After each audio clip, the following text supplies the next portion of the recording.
Alrighty, hey, what is going on, guys? Fosse Boss here, and today we have a lot to talk about regarding the 2.3.0 update. Now, keep in mind, when this video goes up, the press conference for Sony is just beginning, so we don't know whether we're going to be receiving any more with the update, but I can almost guarantee you that when it comes to an update with a second digit being 2.3.0, it is a large update. We already saw servers go down during the stream last week, probably preparing for this update, and servers will be going down for a very long time tomorrow, and servers won't be up to like noon on Western time and probably 3 around Eastern time. So it is going to be a very, very large update. Probably going to see a new live event in my predictions because there's no way this many changes are just in this update. So first things first, just to get started, weapon balance. There's a lot changing. So for hand cannons, some changes they're doing are increasing the initial accuracy and decreasing the accuracy drop for low range hand cannons. They're also damage fall off curves, making them steeper to better coincide with intended effective range of hand cannons, and small increase to the PvE damage for all hand cannons. Of course, the amount is depending on the enemy class. Moving into the auto rifles, they're simply just reducing the damage of high rate firing. Auto rifles being the doctrine of passing by 6%, which 6% isn't the largest change, but it is going to help out trials and PvP in general. Next up is ammo. So now it's going to take less time to automatically grab ammo from the battlefield for when you're running low. I don't really see why this is that big of a change, but it is, so that's good. Hawkmoon, my currently favorite exotic hand cannon and exotic weapon in general, they're reducing the Hawkmoon stability by 5, not 5%, it's literally -5 stability. Really sucks on that end, but the counterbalance perk, they're making a slight reduction to counterbalance's effectiveness and reducing the 80% of recoil angle instead of 90. So not that bad. So bugs being fixed are they're fixing the incorrect UI bars of the Red Spectre. No gameplay changes there. Fix the exotic machine gun stability where some weapons were ignoring their own base stats for recoil, this being the Thunderlord and Super Good Advice, which I have actually seen this being used. These weapons are being used a lot more recently. And fix the Defiance of Yasmin, my bad, to have the correctly adjusted zoom for sniper rifles introduced in 2.20, which is 5 times, and increase the inventory stat by 10 to compensate. Now, those are a lot of big changes for weapons, but the even bigger changes are coming in when we're talking about classes. Now, the last time they fixed classes was a giant update to Warlocks. This time, it is a very sad update to Hunters, and it really sucks that we are being treated this poorly, but I mean, it is just a game. It doesn't matter too much, but I will never re-roll Hunters for life, man. So let's just go ahead and get into it. So for Gunslinger, the grenades that are getting changed are Swarm Grenades and Trip Mine Grenades. The Swarm Grenade is increasing the arming radius by 0.5 meters, and detonation damage is increased by 7, which isn't that bad. And the Trip Mine no longer attaches to enemies, instead arms on impact, then bounces. Dude, that's so shit, man, because in PvP it's so satisfying to throw that, stick it on somebody, and they just blow up. So that really does suck. And the Trip Mine's damage is being reduced by 3.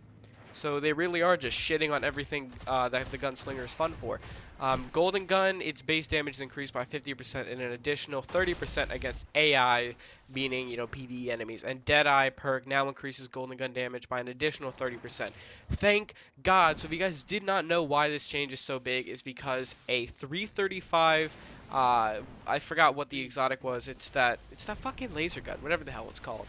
But it was doing more damage than the Golden Gun Super on any occasion, whether that be, the PvE enemies, the raid, anything. It was doing a lot more damage. So I'm glad to see that change. Now, we're talking about the throwing knife for the Gunslinger. The throwing knife base damage is being reduced by 10%. I'm really upset by these updates, guys. Circle of Life has modified the functionality of it. Precision kills with throwing knife now reduced the cooldown of Golden Gun. And Circle of Life no longer extends the duration of Golden Gun, and Circle of Life has +1 armor removed. Dude, they really are just fucking shitting on all that we're good for, man. Perks, the Scavenger perk is increased the amount of grenade and melee energy awarded by 33%.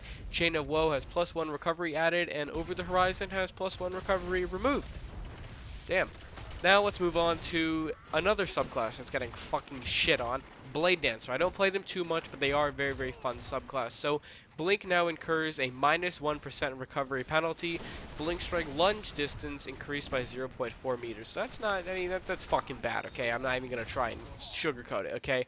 Mobility, they're fucking shitting on everything we know. So Blink Strike, backstab, valid backstab angle, reduced by 30 degrees.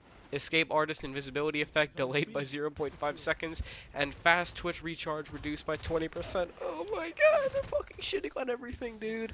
For Arc Blade, the base duration increased by 2%, hit search range increased by 0.5 meters, added a 0.8 second cooldown between Arc Blade swings while airborne, energy cost per swing increased by 20%, energy cost on hit decreased by 20%. So not that bad.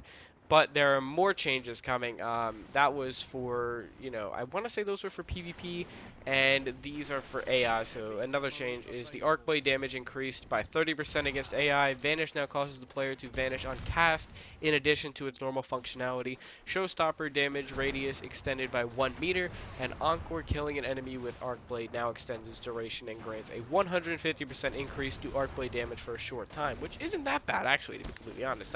That changes a lot.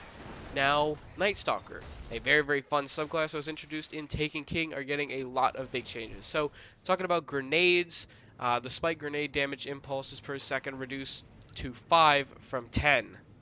And the spike grenade's damage per impulse is increased by 100%. Total damage unchanged. So, damage is unchanged, they're simply just reducing the impulses per second from 10 to 5, and the damage is increased by 100%. So really, no damage changes there, simply just making it a little bit shorter. Now, Shadow Shot now applies a suppression effect on impact, not just after. So currently with the Shadow Shot, if it hits an enemy, it starts, it makes that, and then as soon as it goes, and you hear your health go down, the suppression effect starts. But now suppression is starting as soon as you're hit with it, which is actually a really, really good change. I kind of like that.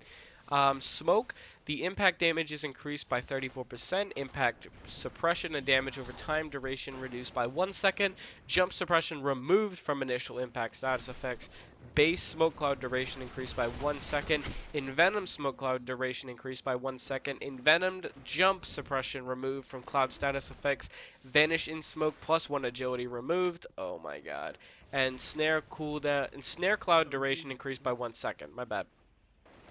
Now moving on to the perks of the Night Stalker. Courage of the Pack now increases recovery, armor, and agility by 2 per stack. And Courage of the Pack now stacks 3 times. Lockdown increases smoke duration by 2 seconds, plus 2 additional seconds with the Snare upgrade. Predator now increases the cooldown of the Shadow Shot ability, and Shade Step moved to a single dodge on a 3-second cooldown. Dude, a lot of really, really shitty changes are coming to Hunters, man. I'm not really excited for this, as I said in the beginning of the video. Moving on to some other classes, spike grenades increase. Same damn thing that Hunters are getting. My bad, I was stuttering for a sec. Same thing the Hunters are getting for their Impulse Grenade is getting changed to the Spike Grenade. And the Twilight Garrison moved the Tactical Air Support ability to a single dodge on a 3-second cooldown. Super damage. So let's talk about some super damage changes, shall we? For Hammer of Soul, it is increased by 10% against AI. Fist of Havoc, base damage is increased by 50 and an additional 50% against AI. Nova Bomb, base damage increased by 50 and additional 50 against AI. Storm Trance damage increased by 10% against AI. Now, Sunbreaker, Hammer of Soul, travel speed increased by 1.3%, and Hammer of Soul detonation radius increased by 10%. Damn, you guys are just fucking buffing them and making us so shit, aren't you? Sunsinger for the Warlock, Firebolt increased arming time by 0.2 seconds, and for the same thing for Firebolt, decreased victim search radius by 1 meter. Dude, you guys are really fucking everybody over, including, fucking that change is pretty bad. But it is good for everybody else, That I like that change, so those things aren't going to be fucking sticky to me immediately. At least I can kind of run away, but it's not really going to change much. Viking Funeral no longer extends the duration of Ignite effects, and Viking Funeral now weakens targets afflicted with Ignite effects, causing them to take 5% more damage from all sources, stacking up to 3 times. Flame Shield has a now 0.3 second delay added before the Overshield activation. So A lot of changes, a lot of changes. If you guys want to go ahead and read them, I'll have links to both of the Bungie update posts. And keep in mind, tonight at E3 with the Sony press conference, we will probably have the announcement of what else is coming in the update. Because I'm telling you right now, there's no fucking way this is all for the update. So stay tuned to the channel, guys. I will be having a PS4 briefing update similar to how I did for the Xbox One, and also all the Destiny changes coming with the next update. So stay tuned, guys. PS4 exclusives also going to probably be announced. So yeah, it's going to be a busy night. Subscribe to the channel. Stay up late with me to learn everything about Destiny, PS4, and all changes coming tomorrow. So yeah, leave a like on the video, guys. Subscribe if you're new, and I'll see you later. Peace out.